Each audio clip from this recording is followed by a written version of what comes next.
and its corresponding stack. Further, after explaining all these, we will provide a hands-on on the DApp development. So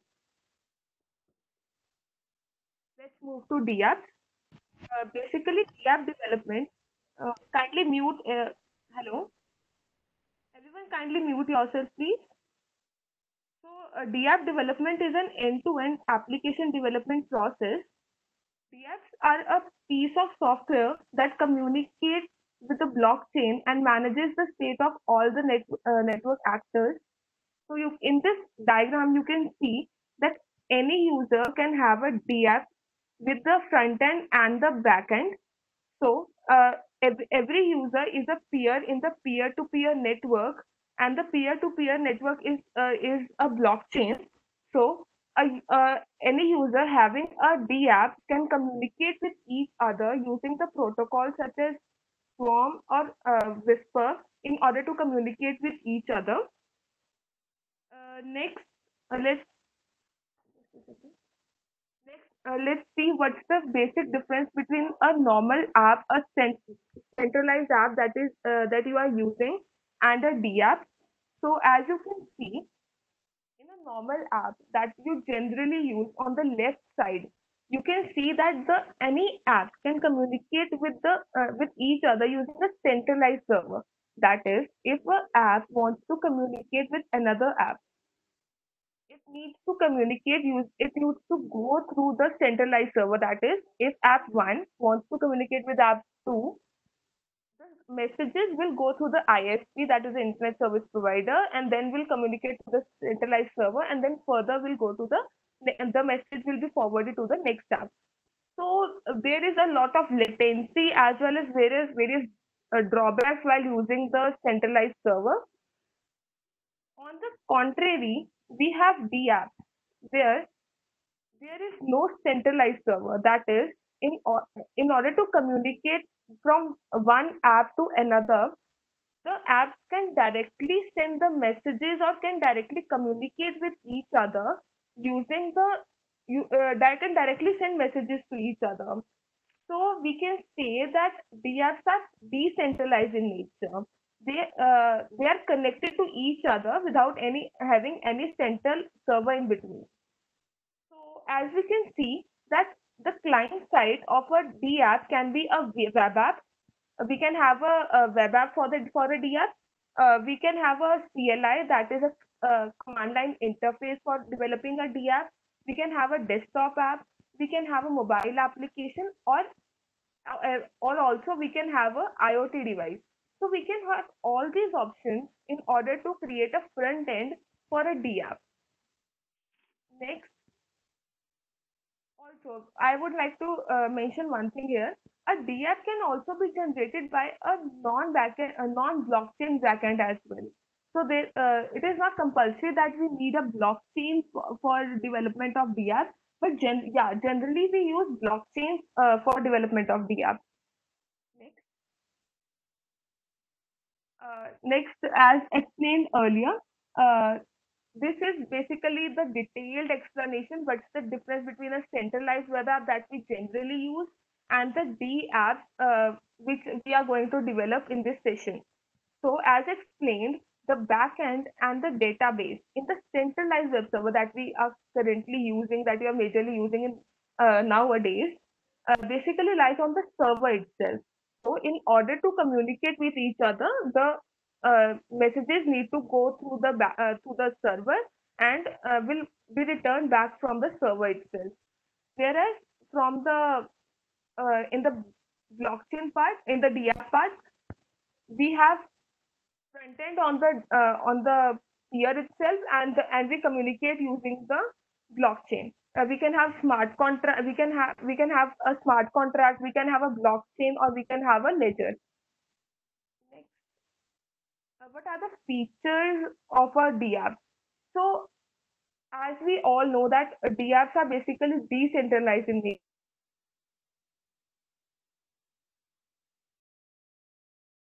So these DApps provide a lot of features so that we can use it over the centralized ones. What are the advantages of that? First is open source. Anyone can contribute towards the creation of a DApp. That is, anyone that has who has a knowledge of Solidity language or who has some expertise on developing a DApp.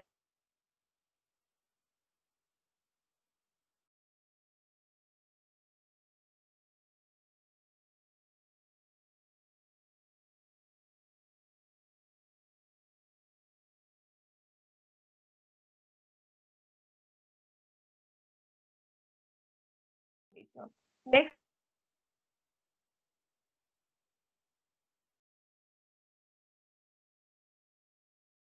Hello, Diksha ma'am, are you there? Hello.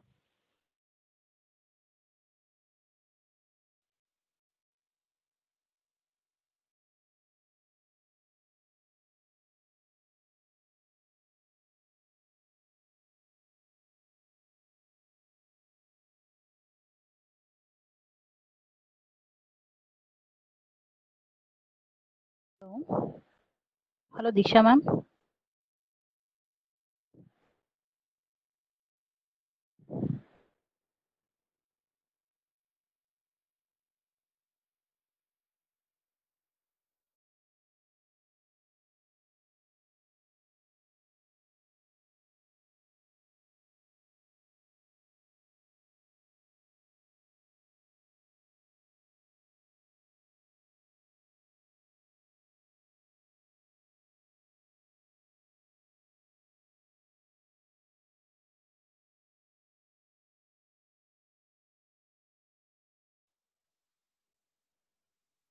hello. So she is coming in a while. There is some network issue, I think. Yeah, Diksha, you can restart, please. Yes, Yeah. ma'am. Sorry, there was a network issue. So let's start with the features of DApp. As we, what are the features of DApp that we are using it over the centralized one, that we are preferring it over the centralized one? It is basically open source. Open source means anyone can contribute. Hello, anyone can contribute towards the creation of DApp. Anyone having anyone having the knowledge of DApp creation, anyone having a knowledge of Solidity can contribute towards the creation of DApp. Next, they are decentralized. All records are stored. All records are stored on a public and decentralized blockchain. There need not be a centralized server in order to create and store the records. DApps can automatically coordinate in order to store. Kindly mute yourself. Hello, everyone. Please kindly mute yourself. Yes. There is no need of a centralized server in order to create or store any record on the blockchain. Next, they are incentivized, means validators on the blockchain are incentivized by rewarding them accordingly with the cryptographic tokens. Anyone who contributes to the development of DApps or who stores DApps on the blockchain are rewarded with some tokens. It may be in the form of ethers or bitcoins. It can be the person or validator can be incentivized. Next, let's see the DApp architecture. As you can see, DApp architecture basically constitutes of three parts. First is this the main application that you develop, the front end. Next is this Web3 JS, and third major part is the blockchain on which actually the smart contract resides. So, hello, am I audible? You are audible. Please continue. Web3 objects are basically instantiated in a Web3 JS script. As you can see, there is a Web3 JS script. So Web3 objects are instantiated in a Web3 JS script. Requests or calls are invoked on these Web3 JS objects. So Web3 JS, these requests are transmitted over RPC pipelines. which are basically in the JSON format. These are sent or executed using appropriate API and smart contracts code. Next, after this, result is returned to the web client. Basically, Web3 API basically connects to the local node through RPC port. In this, here you can see the Web3 JS basically connects to the local node on your system through RPC port, which is basically which creates the RPC pipeline, and which is basically in the JSON format. They are basically two major JavaScript libraries which we use in order to create this RPC pipeline, which are basically dedicated for Ethereum DApps. Those are ETH and Net. Next. Also, I would like to add one more thing about smart contracts. Basically, smart contracts are the code where all business logic of application lives. As told by Baga sir, he has also given a visualization what actually smart contracts is.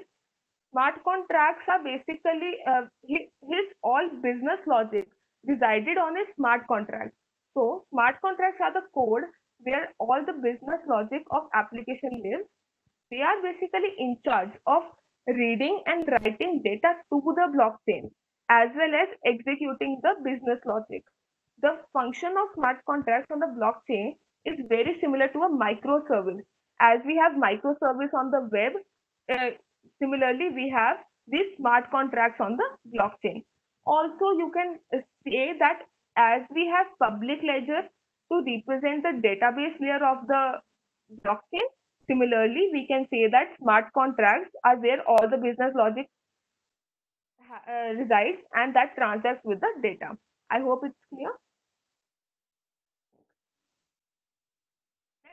Now let's look at the DApp stack. This is the basic DApp stack. We have basically three main levels of DApp stack. First is platform, next is processing, and the third layer consists of the file system, database, and the e-cache, or you can say e-gold. So what is this? Basically, platform is basically a front end which you use to create in order to interact with the blockchain, or else you can say that in order to create your DApp. Next, we have various platforms like Eris or Monax, or we have block apps. Next, in once a platform is created or a front end is created, you can execute your code. You can execute your business logic on the blockchain, which constitutes the processing level of this blockchain stack of this DApp stack. So this which can also the blockchains on the processing level includes the Ethereum, Hyperledger. It can also include some consensus protocols such as Tendermint, or you can have a Corda platform as well. So once the processing has been done, further you can use the file system or databases in order to store your huge data files. As we all know that the size of blockchain is actually limited, so you cannot store huge files on the blockchain. For this, you can do is you can create a hash of your file, and then you can store your hash instead of the transactions, and then store those files on the file system. One way is storing it on the file system. The file system can be anyone. The main file systems which are used nowadays by the blockchain developers which are basically IPFS, Interplanetary File System, and Swarm. Both are basically compatible with the Remix IDE we generally use for Ethereum blockchain in order to develop the Ethereum smart contracts.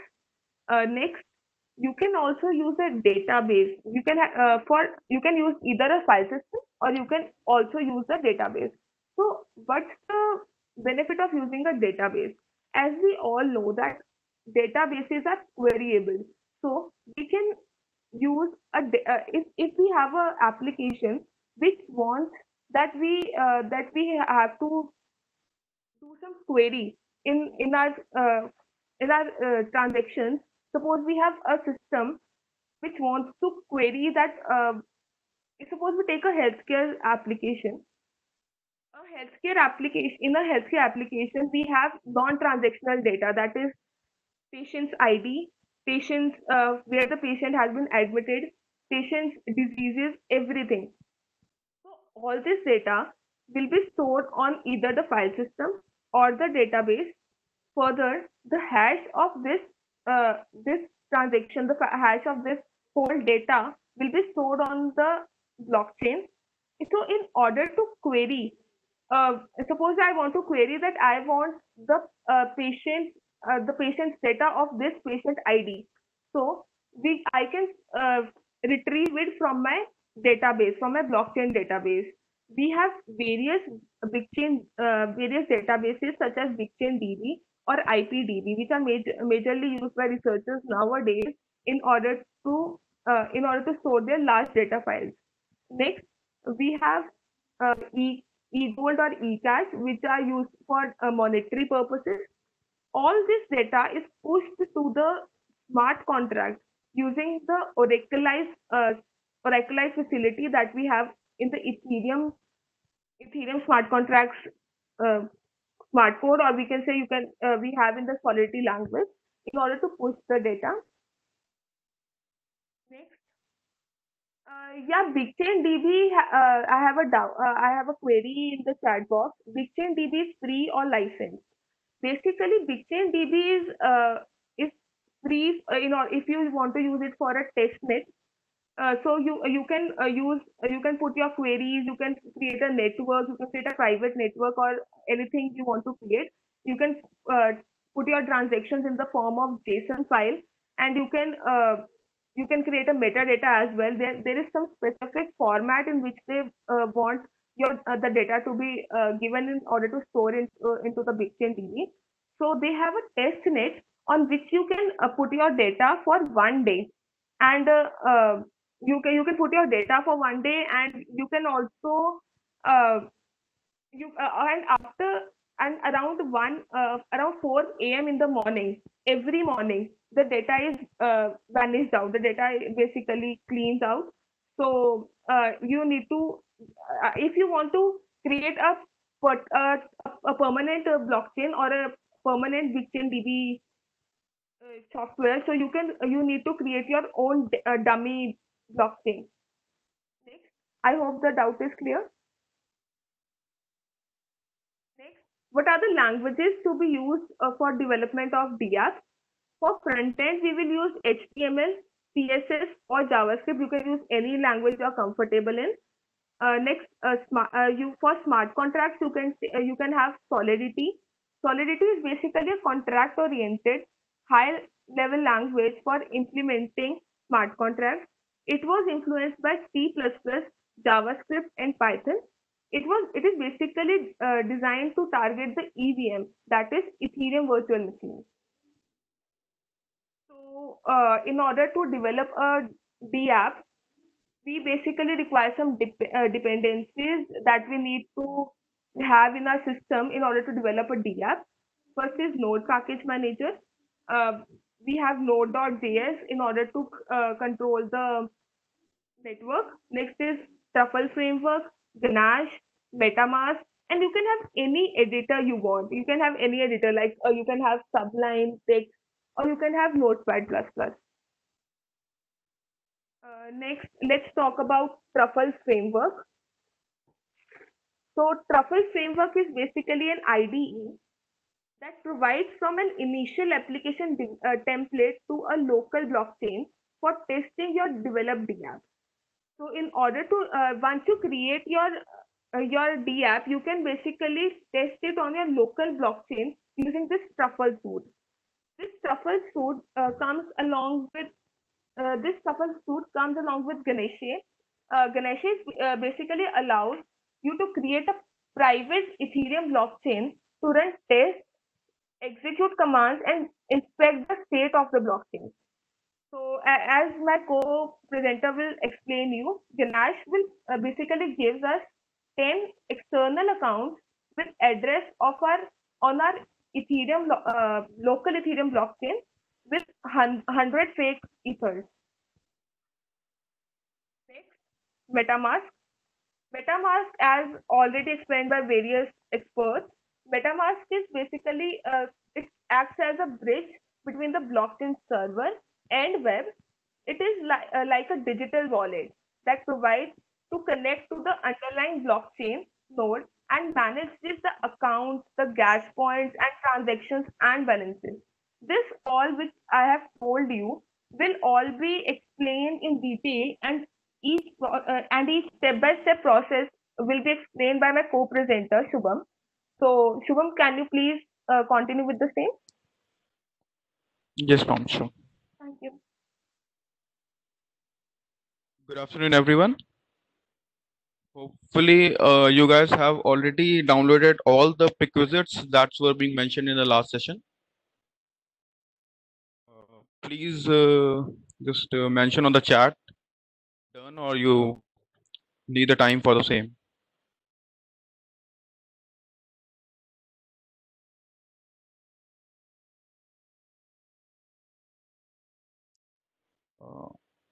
Can I start? Am I good to go? Because okay. Yes.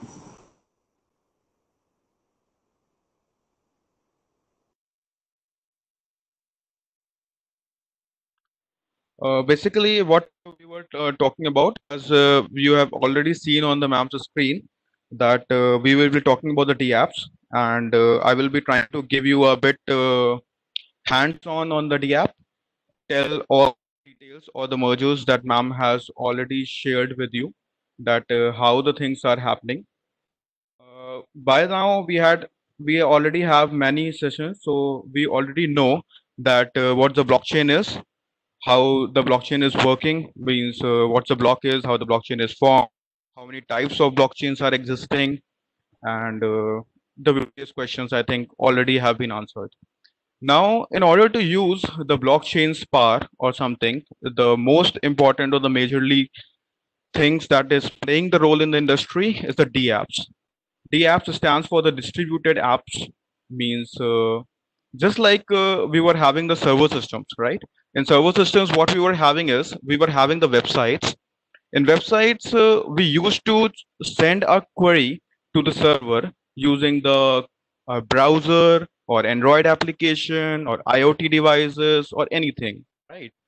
And a response was generated from the server, right? But the issue was the server was one place, it was centralized, so you definitely have to trust some third party or something. In blockchain system or the DApp system, what we are trying to do is just trying to replace the server which was generating the response for you. The single unit has been replaced by a blockchain. Means a network is there, a blockchain is there, but it is acting as if only a one server is responding to you. It is very intuitive if you think that server responds to you, a single unit is responding to you, then there is no issues. But if the response has to be gathered from the set of systems or the network of systems, then it is not that easy or that simplified when we come to implement the same, right? So basically, if we talk about the blockchain and the DApp systems, then we can visualize, if I compare it to the traditional web server system, then at the client end, the same client end is working as it was before, but the server has been replaced with the blockchain plus smart contracts. Now, if we talk about the four layers, basically, in which you need to focus or in which any of the DApp is distributed, the four major areas, namely, it's blockchain, which is the for everything. Over the blockchain, smart contracts runs. The role of the smart contracts is to create the response, just like as in the case of the web server, the XAMPP used to do, or ASP.NET or IIS used to do. The same work here is being done by the smart contracts, right? And the next thing is the APIs. The APIs depends upon the system for which we are developing the dApps. Suppose in this case, we are developing for the Ethereum network. So if we are developing for the Ethereum network, then we can use Web3. If we want to design that our dApp should be running on the browsers, is it the web application? If it is an IoT application, then our API will change accordingly. If it is some other application, then again it will change accordingly. All right. Now let's see first of all that how any of the contract is being formed, or let's see the foundation. First of all, let's see the foundation. Foundation is this. As soon as you install the Ganache, the software that I recommended, you will see the whole screen, and there will be the one option of selecting quick start. So I will request all of you to open the Ganache, select on that option quick start. You will see a similar page as I am showing on the screen will appear. Here you will be having some more addresses. I think approximately by default 10 addresses will be appearing to you, and the balance of each and every will be 100. If any confusion still, just post it over here.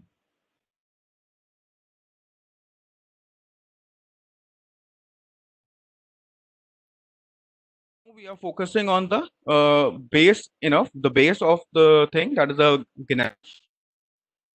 Ganache is just giving you a dummy blockchain. Hope it's understandable that it's just a dummy blockchain. It will be working in a similar manner as we have learned. Mining will be taking place, everything will be doing, and everything will be done. This is providing dummy blockchain for the Ethereum network. And the IP on which it is running can be seen over here. I'm highlighting by my cursor. The local host port number is 8545, and it is being mentioned as the RPC server. Yes, sir. 10 accounts will be showing, and that's the default setting. You can change going, right? But I don't think we need it. This is very much clear that this is the basic what we have. Sorry, sir, you're not audible. Please repeat. Hello. Continue, please. If there is any doubt, you can post it on the chat also. Fine. So we are done with the most basic layer. Now the layer that will be working about this blockchain. We have created a network. Need something, some softwares which can be run automatically. If I define the smart contracts are nothing but it is just the set of codes that can execute themselves automatically, right? If you want to visualize the smart contract, you can also visualize it as a contract that take place in the legal cases. In the legal cases, law or the judge ensures that whatever the contract has been done between the two parties or the two entities is executed properly. The same work is done by the smart contracts over here. It can also be visualized as a server because for its responsibility is to read the request being generated by the client and generate the response as per the business logic that has been defined in the contract. Hope I'm clear. Here what I am doing is I have made just a small contract whose logic is to change the candidate name. There is some variable which is having some default candidate name, and we will be trying to change this name as per our will or as per our need. Okay, so if you view this contract, the language that we are using is Solidity. It is very much clear. This line, the first line, what it is doing, if you want, you can open this Remix platform. The link is over here. you can just write remix on the Google, and this similar platform will open. Firstly, I think this screen will be available. You can switch to this file window, go on to this plus sign, create a new file, whatever name you want to give, xyz.sol. I have created it by the name election.sol. You can create this file over there.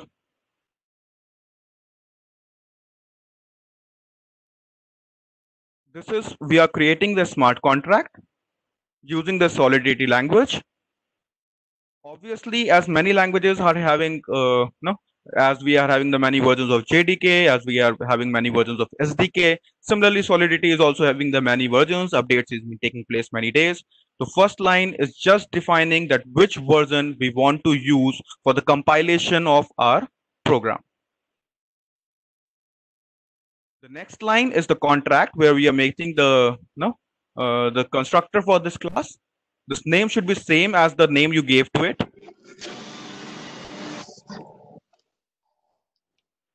The next is we are just creating a variable that is the candidate name, or that is of type string. Then I have made a function. In order to go through these syntaxes or something, there are many online tutorials that we can go through. There is tutorial points. There is Solidity official language also, which you can just go through and just have the syntax. It's very much simple to adapt of the OOPS concepts. It's a very easy language. I don't think there is many issues. Anyone from the computer science can easily correlate it. That a function is being created with the name election. What it is doing, it is just allotting a dummy name, that is candidate1, to the variable candidate. Then the next is set candidate function. This function is also what doing. Whenever this function will be called, I will tell you that where this function is being called. But for now, we can just understand that what this function is doing. This function is taking the entry argument as one of the name, right? And it is changing this variable that we had set with the default value. We are changing it with the name, that argument with the argument with which we call this function. I think this class is very much clear, and now we can see how this we have created a small contract for ourselves. Now we should proceed how to compile the same or how to deploy the same. If there are any doubts till now, you can unmute me, because lots of chat messages are there, so I'm unable to see if any relevant query is there. Hello, sir. Am I audible, sir?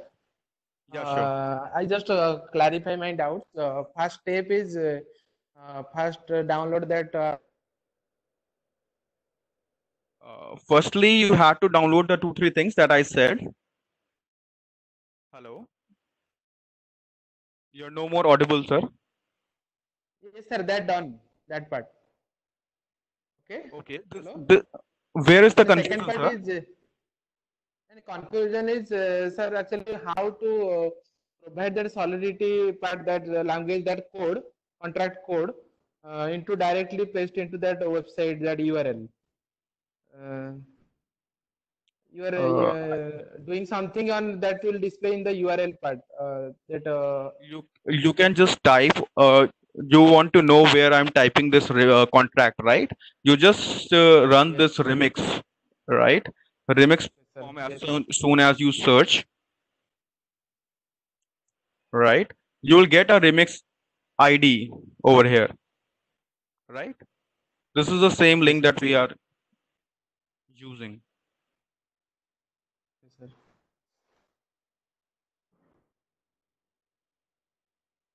Just a minute.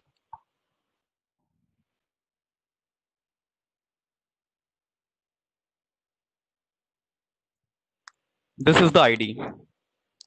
Hope it's clear. Yes. You will open this file. Yes, yes, sir. You have to go inside the file. You have to create a file as per your name. To copy this code. I think the code that I have shared in the drive, it is having this code. There is no need to type. You can copy paste. I've already explained this Okay, code. sir. Now I'm proceeding how to Yes, sir, I compile it. got it, sir. Yes, sir. Okay. Thank you. So Sorry, Shivam, there is one more doubt yeah, regarding the underscore name string variable. Can you please explain this? th- that's the argument that is being passed to this function. Set candidate is a function that we are defining that will be taking an argument in form of a string, and that string name is underscore name that is being used over here, and that will be transferred. Whatever we suppose if I call this set candidate function with the argument Shubham, so Shubham will be the name, and the Shubham will be transferred into candidate name, this variable, and this variable that is we defined as candidate one will change as Shubham. So proceeding to the compilation, you just need to select this it is third one from here. You need to select the environment from here, mark it as solidity. Then all right now only 3 windows would be appearing on your screen. As soon as you select the environment as solidity, all these will be appearing. Go to the compilation section, this one. Select the file that you want to compile. All these compiler and attributes will be set it automatically. And then you can select compile the selection, whatever your name is.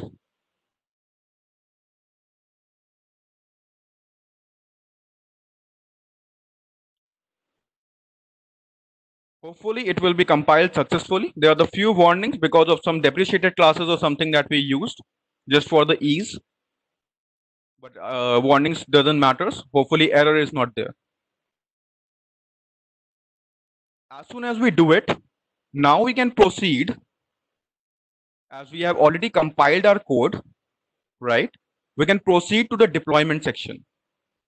See, the fourth one is deploy and run the transaction.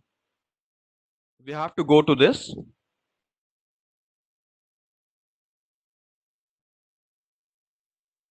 This window by default would be selected as JavaScript VM. You need to change it to Web3 provider. There might be the question that why we are changing to the Web3 provider. I told you initially that in order to interact, there are the various APIs being provided by the Ethereum. Web3 provider is one, JavaScript VM is another, injected Web3 is other.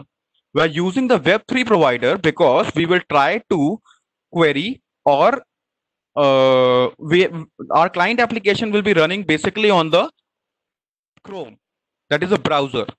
So for the browser, Web3 provider API is there. You can again refer to all the API section of the Ethereum in order to know that which API is for what purpose.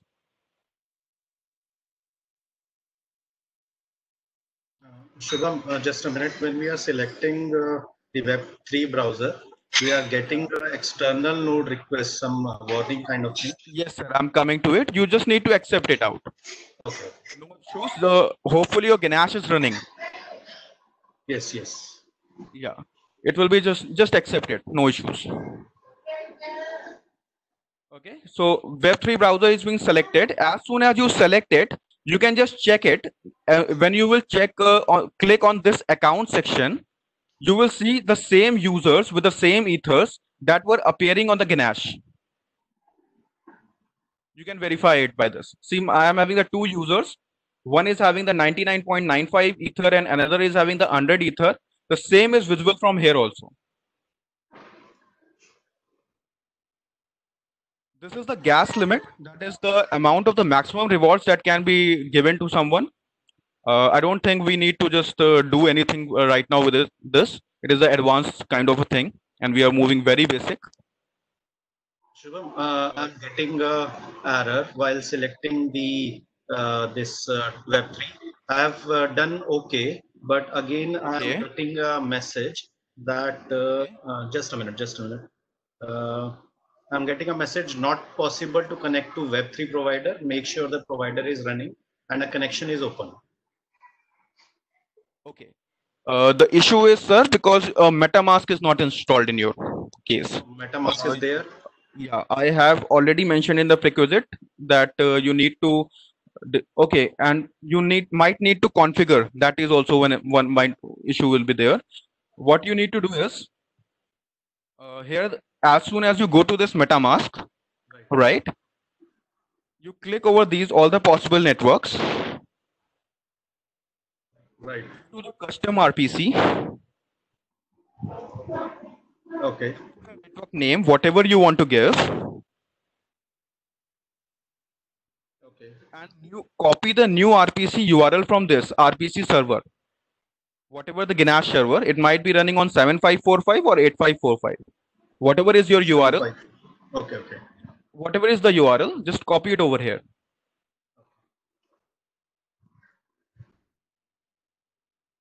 Save. In custom RPC, yeah, just save it out. Once you save it, the other thing that you need to do is you need to create an import account.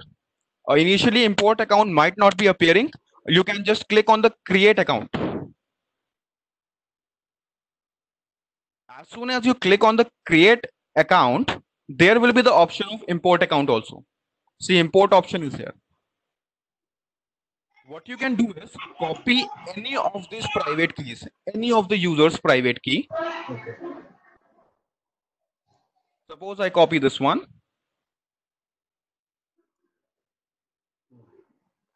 And you just need to paste it over there.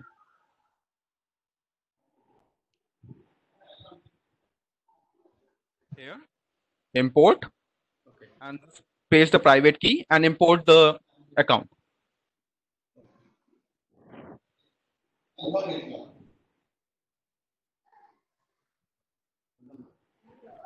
If you see this MetaMask, there are many types of network already available. All these networks are the Ethereum blockchain networks. They can be visualized as a different ports. Means whenever we send a request, suppose I send a request to the Google, www.google.com, it is its IP, right? So its IP is okay, means I want to, IP is something that which system I want to collaborate with. So Ethereum network is something that I want to collaborate with. But inside Ethereum network, there are many types of network. Ethereum blockchain system is containing these types of networks. There are many public. You might create private also. So Please repeat where to copy the new RPC URL once again. okay, you have to copy this new RPC URL. You basically have to create a network. Means you have to link your MetaMask. What we are doing is we are linking our MetaMask or the Chrome browser with the local network. We can link it with the public network also, but right now what we are doing, we are trying to link it with the local network. So what we have to do is we have to go to the custom RPC, name this network whatever you want to name it. RPC URL will be pasted over here, and then we will be saving it. As soon as you save it, I have saved it with the name Ganache. So it is appearing over here, Ganache network. Once the network is being saved, once a communication is being established, we can create an account for any of the users who are already available on the Ganache, on this blockchain network. As initially I told, it is a dummy blockchain.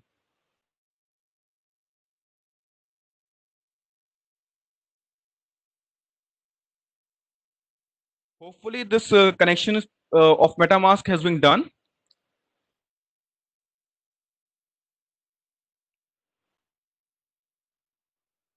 Yeah. Yeah. The issues of compilation and deploying would have been resolved now. If all is being set, you can change this to Web3 and you can click on the word deploy.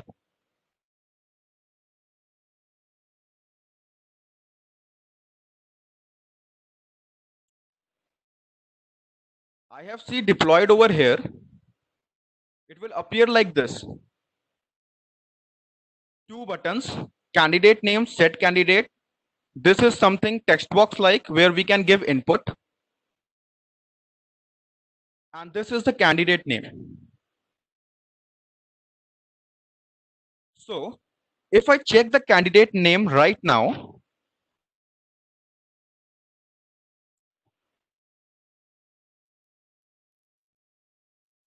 it is showing as Ram.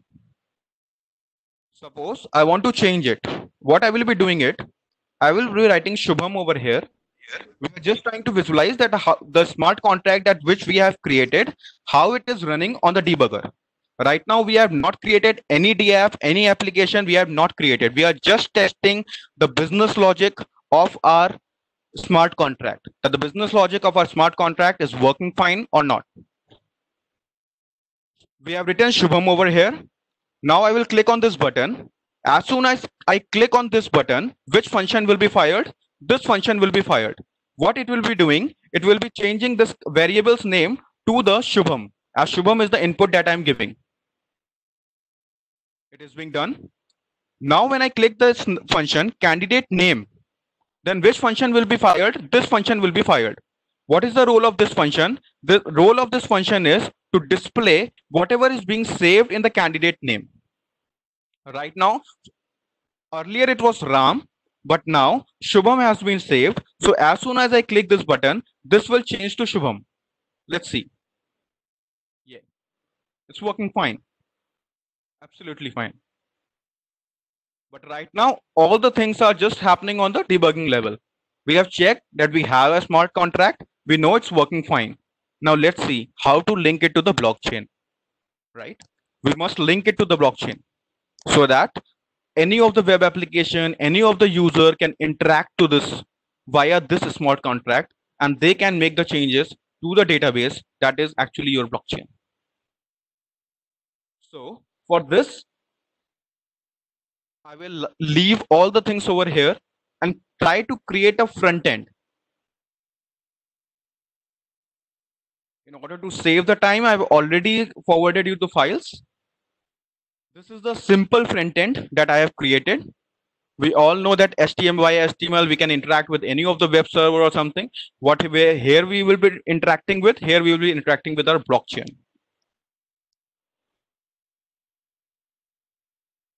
Hopefully, everyone knows basic HTML. I know that there are people from the electronics background, so let me brief a bit. It's a very simple language in which just the opening tags and the ending tags are with the same name or something. This is the HTML tag within which all the code will be lying. This is the head, that is the title, that is the candidate Shubham over here. Suppose. What is this? I will show you. Let me open this with the Firefox.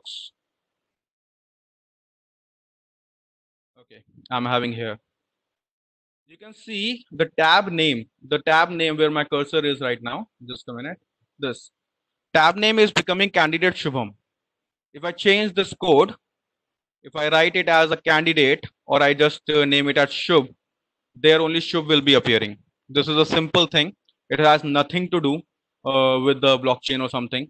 Nothing to confuse with. See, it has changed to Shubh. Right. So it's fine.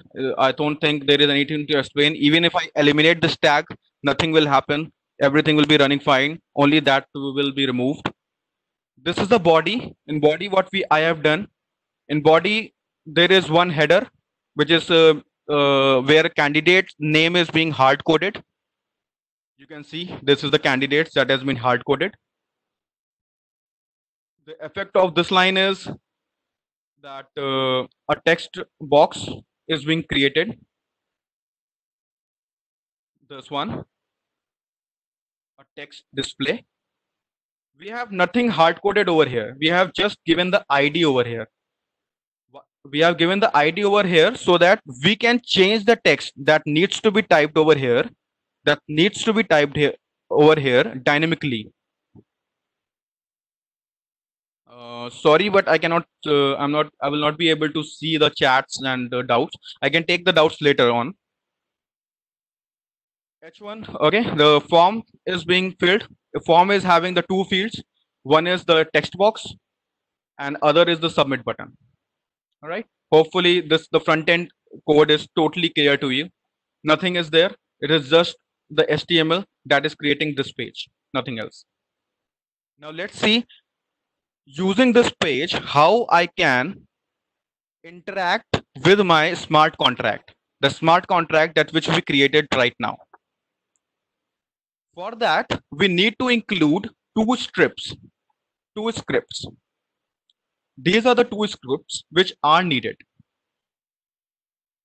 There is no answer to this, why this script is needed or why I think. You can just refer to the API, because whenever we are having the API, we know what the full form of API is. We have to follow the rules and regulations being given by the API provider. So these two scripts must be included. Simple as that. If you are designing the Web3 application. Actually, these lines are telling the page that Web3 browser should be Web3 enabled.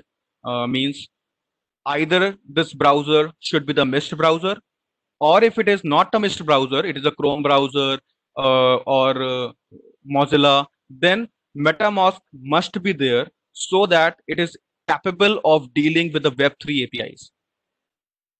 Hope I'm clear with it. The next thing is script. In this script is actually this tag. If I tell this tag, the tag that I closed and that tag that I'm opening, this is the tag which is mainly responsible for creating the connection between the smart contracts and this front end. What you are doing over here, the smart contract that we created, if we go over there, we go to the compilation section. In the compilation section, you will find two types of codes over here. One is the bytecode, another is ABI. ABI is nothing. It is the application binary interface, and bytecode, as the name only tells, that it is a byte. It is a bytecode for the compiled code that we have created for the soft code.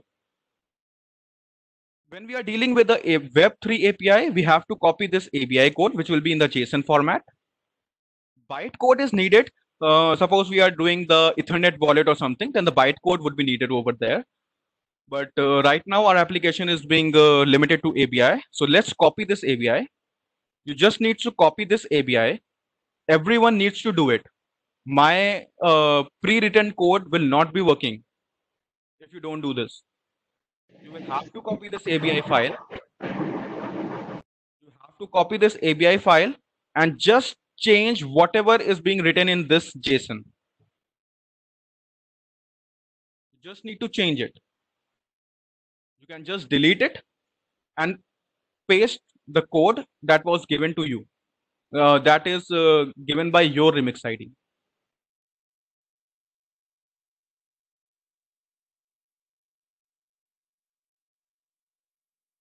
The next thing that we need to do is we again need to make a variable. See, it was a variable that we made with the name contract ABI.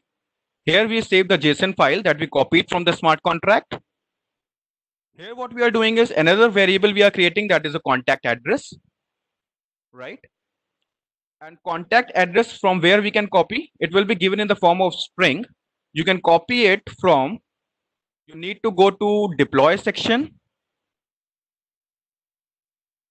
In the deploy section, where you are running this code, this section, see here is a template, a button which is showing copy value to the clipboard. You just need to copy the address from here. You just need to copy the address from here and paste it here as per your need. Again, this change needs to be done by everyone. As soon as you fix these two variables as per your customizations, whatever things you have done till now, this is the line which is setting the contract. Setting the contract means what is the contract? What is the business logic that you want to be ensured? And who is initiating? At what address this contract is being initiated? This is being creating a new variable for you, that is variable contract. Hope everything is clear till here and it is making sense. Next thing is contract.candidate. This is the function. This is the function which is responsible for displaying anything on your this network, this one, whatever is appearing over here, this that the portion that I've highlighted, it is being controlled by this function. Very much clear that candidate name is the ID that we gave to that text. See over here, ID is given as the candidate name.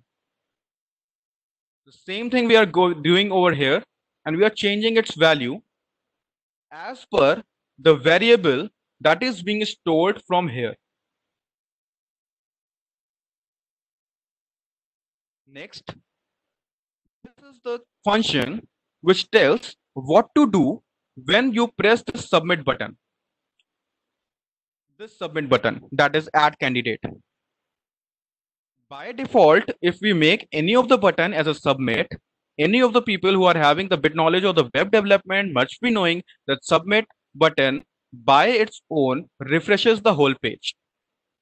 So if I write over here Ankit, press the button, this will go into that. See what happens.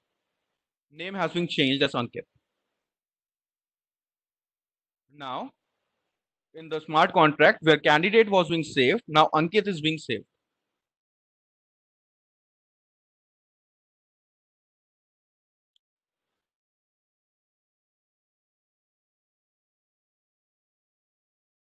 Hope it's clear.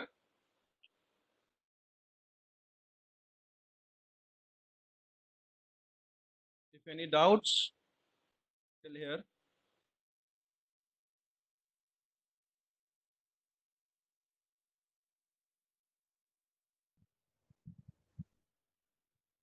If any doubt is there, then you can unmute yourself and just let me know.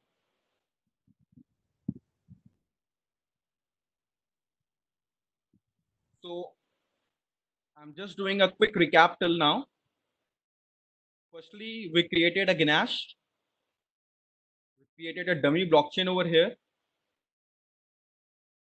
Then we needed to have a MetaMask or a MetaMask enabled browser or directly the Mist browser, which is capable of dealing with the Web3 JavaScript.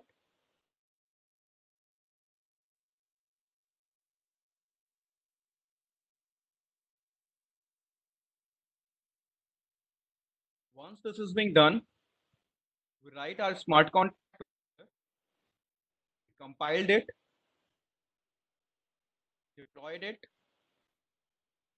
checked it locally first of all, then copied the credential like that of address and ABI code so that we can interact to this smart contract using our front end, that is the web interface. As we were targeting to make a web interface, that's why we use the Web3 JavaScript API. If we would have been targeting some IoT devices, if we were targeting some Android application, if we were targeting something else, then the APIs will change accordingly.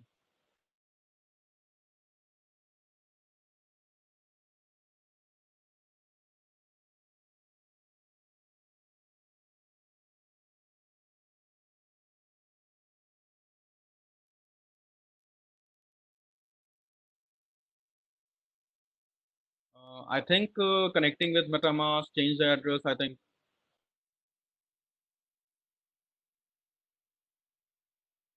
it's taking time. Should I wait or should I proceed? Please respond in the chat or just unmute it and let me know.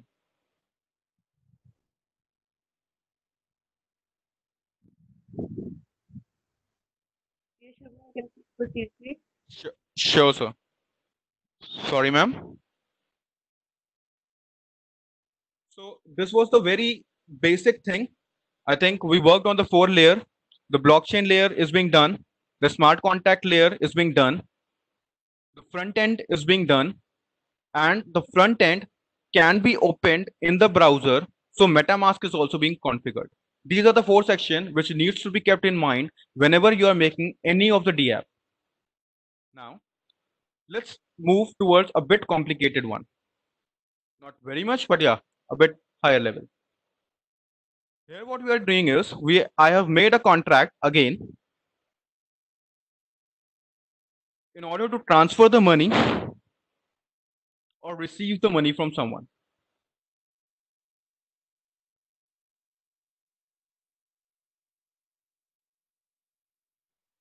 Shubham, can you please again explain how to connect MetaMask and blockchain? There's a Okay, doubt someone. sure. MetaMask, you just need to open this window.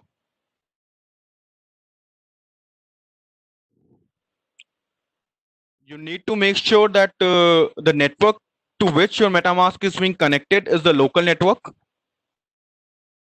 So you, by default, it's not available. You need to go to the custom RPC. Here you can name it whatever name you want to give it. I have given it Ganesh. Then you need to type your local IP, that is 127.0.0.1, and the port on which your Ganesh is running. You can just copy this IP from here also, RPC server IP. Once you copy this RPC server IP, you can paste it.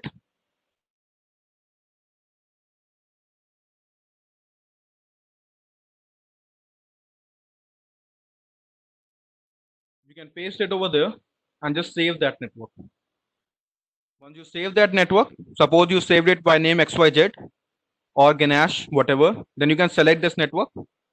Right now, my MetaMask is being connected to the Ganesh network.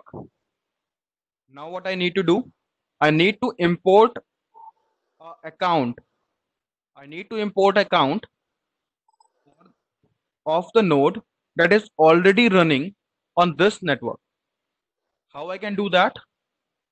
I have to go to this, click on this key, any of the random. You are having 10 users, any of random, just click on the keys. Copy this private key and just paste it over there.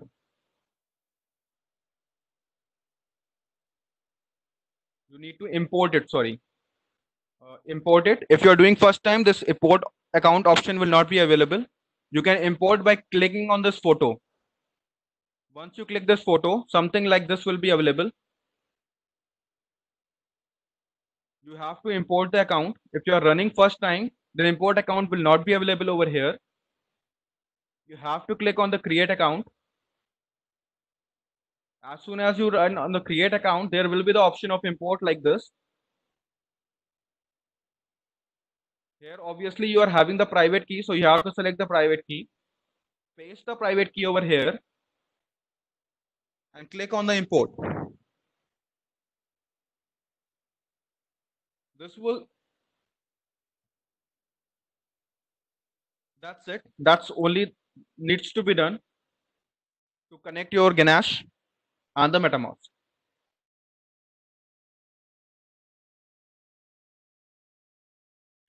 Now I was on this code. This code I have not forwarded on that drive. You can copy it from here or type it on your browsers. If you see over here, there is a constructor. Let's just deploy it and let's see what's happening over here. So again, the same steps. I will go on the compile. I will select the file that needs to be compiled. It is showing compile my contract.sol. This is the file that I want to compile. So I'll compile the file. As soon as the file is being compiled, there are just a few warnings. Again, the same case because I'm using few depreciated classes.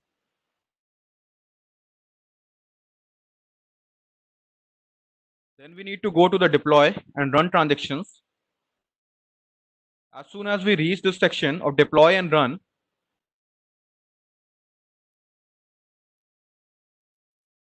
if you want, now let's change. We can have a JavaScript this time. As soon as we specify the environment at the JavaScript VM, means whatever the byte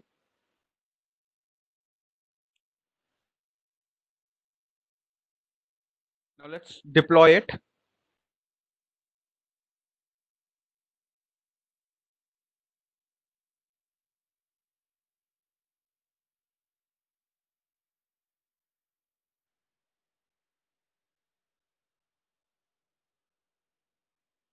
This is the contract being deployed. Value is there. There is something telling you as an initial amount, then the initial value.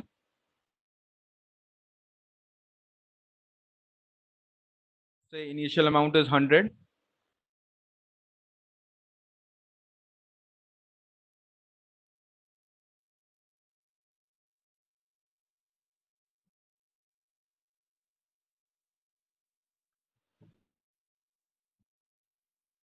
You can just try going through this, exploring this thing.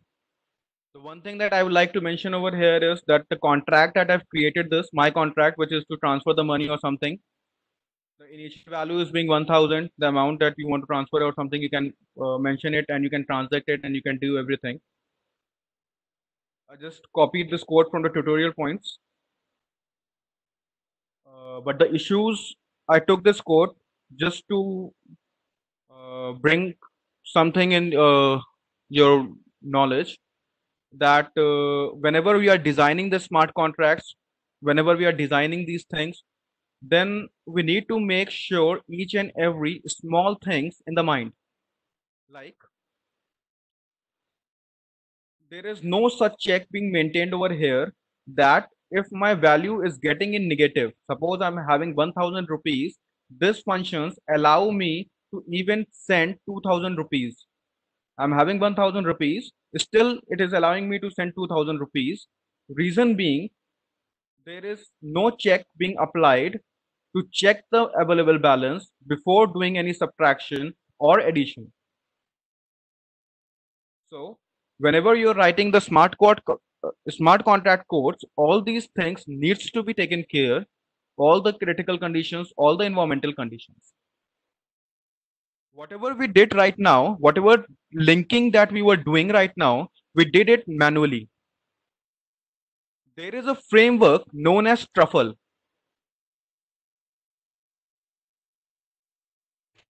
Truffle can be visualized just as Django or the Flask for the web development in the Python, or it can be visualized as a framework like that of WordPress, Magento, the people who are do the development of the PHP or anything like that. Using the framework of the Truffle, what the ease will be there. I think we are very short at time. I cannot show you the whole Truffle things or damn thing.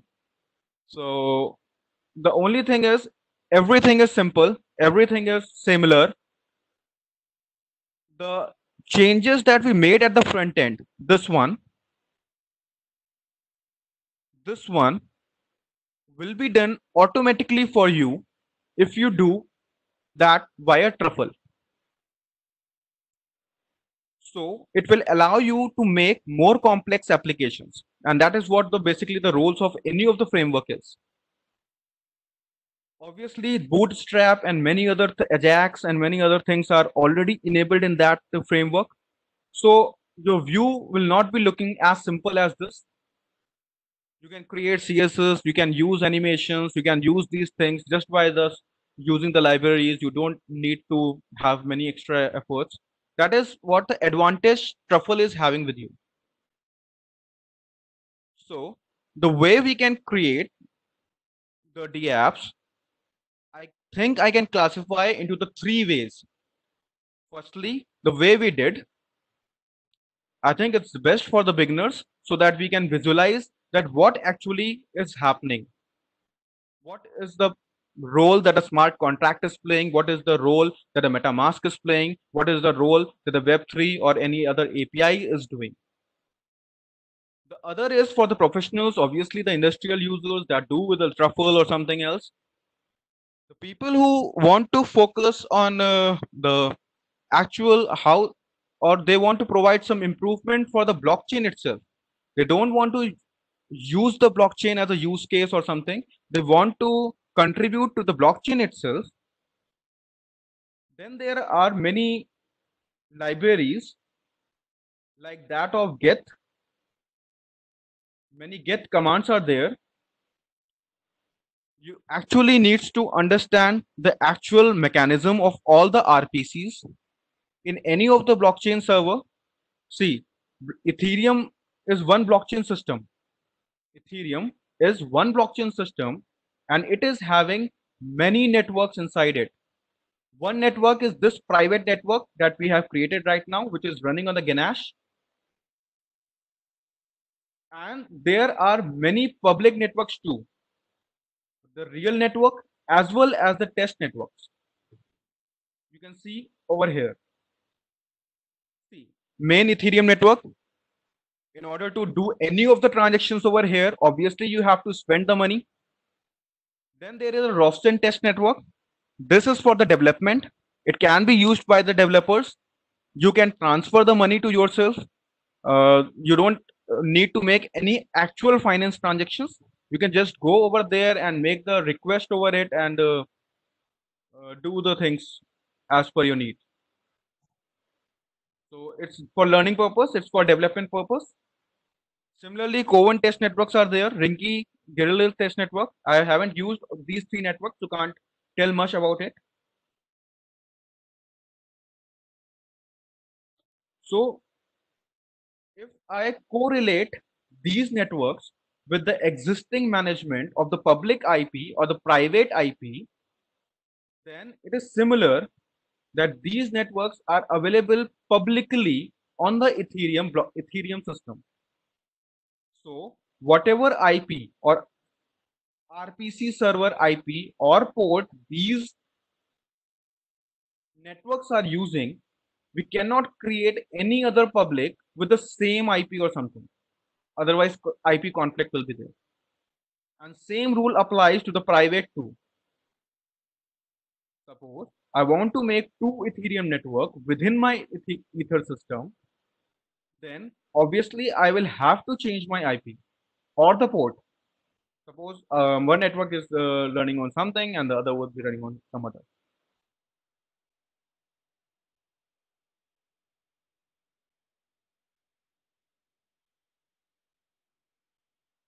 Any questions or doubts till now?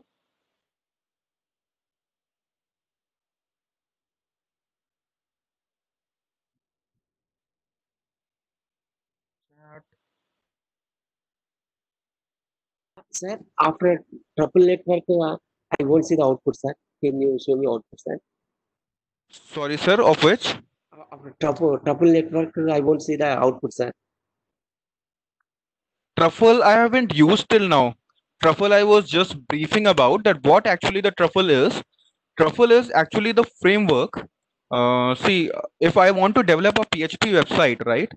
I can show you right over here. Suppose I want to develop a PHP website, right? Just forget about the decentralized application or the blockchain application or any other applications. Suppose I want to make a PHP website, then there are two ways, right? Either I can use some framework like that of Drupal or Weblyzer or something else. If I use it, many of the things will be automatically done for me. I don't have to create this project structure or something. All these things will be done for me. See, this is being manually created one. But I can show you some of Truffle. I will be having the examples of Truffle. I will show you. Just a second. See, see this one. This has been made using the Truffle. You can see that how complicated it is. I didn't pick it up because if I open any of these files, right? If I contracts is another thing, but if I open the source or index or something, see, I am opening this index file. There will lot of bootstrap, lots of Ajax, lot of CSS, right? That has been involved, which will create a confusion, especially for those who are not from computer science background. That's why I decided not to pick this thing. If you do it, you can just refer to any of the online programs or something. You have got the basic concept that actually how the linking is being taking place between all the layers. And I think it will be very useful if you start using and downloading the codes from GitHub or doing anything, and then you will be able to correlate all these complex programs, that how and what actually is happening.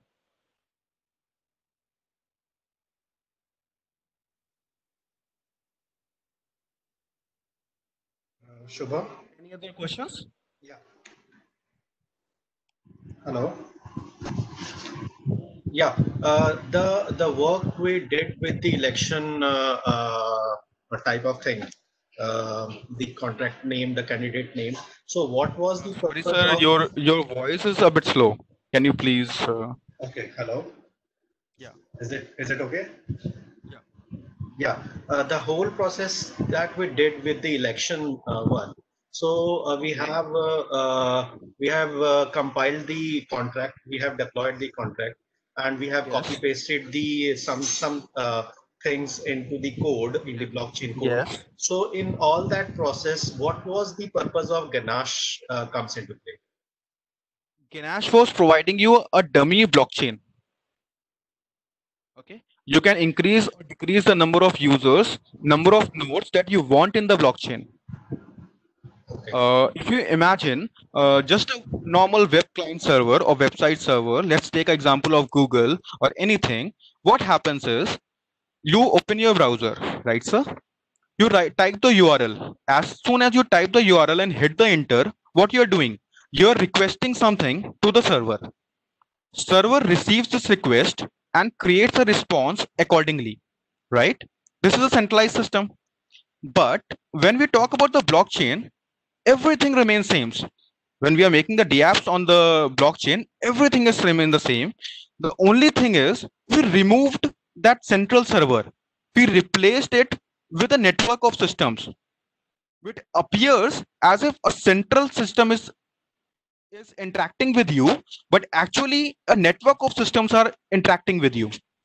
I cannot connect the 10 to 5 laptops, right, and make a blockchain and do the. If I want, I can do it. I can do it definitely. I can do it with the command prompts that I can create a network, a local network, 5 to 6 networks, and then I will have to make few people sit over all these 5 systems and mine the things or do the things appropriately, or write the Python codes that will automatically do the mining and other stuff for me. So I can definitely do that thing, but Ganache is a easier thing to do it because our main focus is the dApp. That's why we were doing this. Question is there how to create the own blockchain for the research point of view to add the own algorithms, right? Okay. Again, the answer to this will be I think both the ways the things are possible.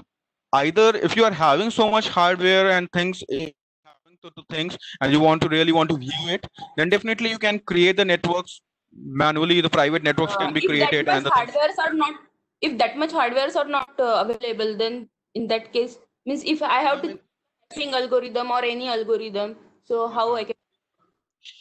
Ma'am, if you visit the GitHub and all, there are many codes are available over there where people have tried to do the similar thing. What actually they are doing is they are trying to create the dummy things on the basis of statistical data or something. Suppose I know that in the Bitcoin, every block is being generated after 10 minutes or something. So I code myself, I write the scripts accordingly that after the 10 minutes or 5 minutes, the things will be changing. Or if I want to check that if I keep changing the block length, if block length I want to vary from 5 KB to 10 KB, then I can write a program no, which will create a random value from 5 to 10, and we can assume it as a block size that is being generated, and statistically and mathematically we can do those things. That would.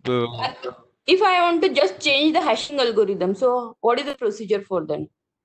Sorry, ma'am. I want to just change the hashing algorithm. Instead of SHA 256, I want to use SHA 3. So how I can do that? I don't have that much hardware and that much interest. You must be having some motive, right? You must be having some objective in order to do that. It is not like that that I just want to do it. Either you want to measure that what efficiency will take place, or no, how much security will be compromised if I am changing SHA 256 to SHA 3, or some motive might be there. So accordingly we will write the code, and there are the software like GNS2 also. on which you can simulate these things. It's just like we used to do in NS2 or NS3 for the distributed system. Similarly, for the blockchain, GNS is there. Network simulator, we call it. Genus. GNS. Can you type that? Network simulator. G for Gangtok, Okay. N for network, and S for simulator. Okay. And I have to check the means how my algorithm is better than that. So how I can compare that system? Sorry, ma'am. Please pardon the question. I have to make a comparison between my algorithm and whatever existing algorithm. So what is the process? Algorithm, what? Consensus algorithm or some other algorithm you are trying to propose? Some network, at network level you want to propose some algorithm, or application level? At which level you want to propose the algorithm? Related to hashing, I consider then that time. Okay, but ma'am, why you want to do it with hashing? We are already using the elliptic curve in the hashing, which the normal public-private key concept that was. Better, but I have to just check that. For example, so how I can do that? How can you do that? Okay. You want to create a hashing algorithm and you want to do it things. One web API that we were using just to simulate the things, you can make the changes over there. You can shift the SHA algorithm as per your requirement. SHA 256 applied over there, right?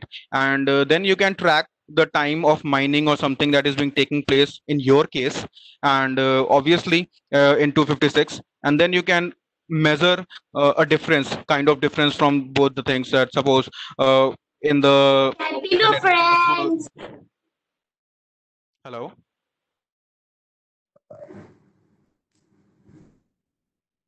Hello. Yes, ma'am. Hello. Hello. Yes, sir. Continue, please. Sure. Okay. I hope I have answered your doubt. Means you can just go through these things, and we can have a mathematical measure. Suppose for the 100 thing, if it's taking 4 nanoseconds, then for 10,000 or something, statistically or something, only you can assume. I think no other options I am knowing available till now. Is there any tool to compare the consensus algorithms? Okay. Thank you, sir. Sure. Is there any tool to compare consensus algorithms? I think it's the thing of distributed system, consensus algorithms. If you want to compare, obviously we can. I think we can compare the things on these network simulators, and we have done also the things that using the network simulators we implemented consensus algorithms in lab while doing the distributed things. So we can do it by them. Any more sessions, please? Any more queries, please? Hello, sir. Yeah. Suppose I want to keep my relevant data in secure through blockchain. Suppose healthcare data. Suppose I want to secure, keep secure in blockchain. Then which platform is better and how to use that normally? Suppose if I am using Hyperledger, suppose Hyperledger, that type of Fabric 2.0, let's. I think, sir, it's very, it's a very generalized kind of question.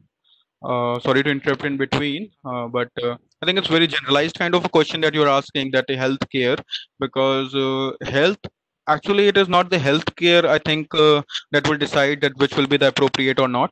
I think it's a type of data basically on which you should decide that which blockchain system you should be going for, or which something, which kind of mechanism will be suiting to you. And moreover, the applications also matters, that how much latency your system can allow.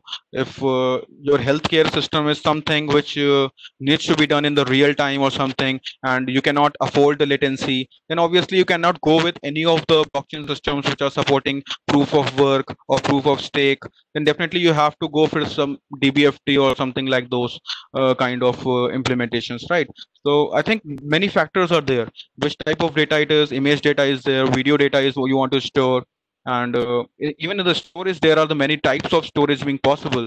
There is offline storage, there is online storage. If your data is small, it's a transactional data or something, you can prefer the online storage. And then if it's an image or something, then definitely you have to use the offline storage method. Your data will be relying somewhere in the distributed network over the offline, and your hash will be saved on the blockchain just to make sure the reliability. So for your query, you can use one thing. You can do is you can store your data on the file systems or database, and you can store your hash on the blockchain as explained. I hope it's clear. Okay, ma'am. Okay, ma'am. Thank you. Thank you. Any more doubts before we call this a session? If no doubts, then we can call off the session and go for the lunch. Yeah, thank you so much, Shubham, for such an informative session, for providing a hands-on to everything. I hope the Thank you, ma'am, for the opportunity. the participants have got insight of how actually everything is done. So let's call off this session and go for lunch. And we will again meet at 2:30. So every one of you is please requested to join us at 2:30 so that we can continue with the feedback and further with the quiz. Thank you so much. Thank you, ma'am. Thank you. Thank you. Thank you. Thanks to all. Thank you.